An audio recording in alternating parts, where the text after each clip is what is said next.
Alors moi j'ai un parcours un peu atypique, je suis danois et suisse. Je pense que c'est deux petits pays qui se mélangent bien.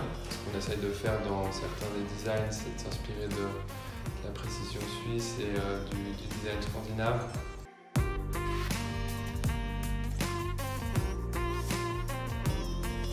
J'ai pas une formation classique de designer, j'ai plus appris sur le tas en parlant avec des artisans, en étant confronté à des projets. Et c'est un peu ça le côté pratique en fait, qui m'inspire.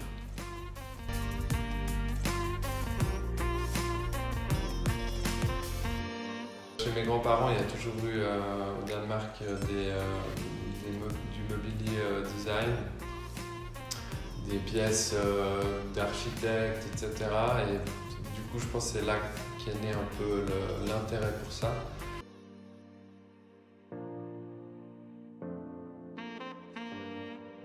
Alors ce que moi j'essaye de faire, c'est d'avoir des lignes hyper sobres. Ça c'est sûrement inspiré de la partie danoise de mon histoire. Et ensuite on essaye de faire toujours qu'il y ait quelque chose à raconter autour de l'objet, soit une double fonction ou une petite surprise. Par exemple ouais.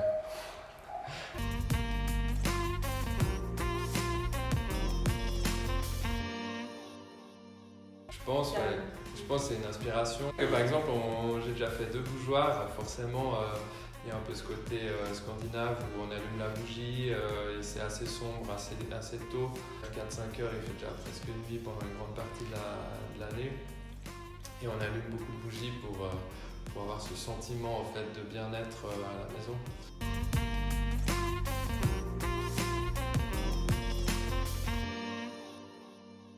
Je fais en Suisse ce qui est possible de faire en Suisse et puis aussi en Europe maintenant ce qu'on n'arrive pas à faire en Suisse.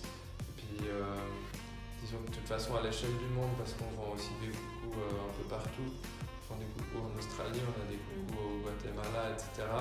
Finalement l'Europe après ça reste presque local par rapport à la globalité.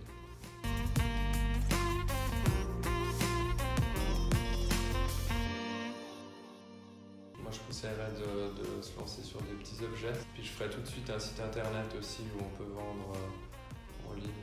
Parce que ça je ne l'ai pas fait tout de suite et puis en fait ça marche bien.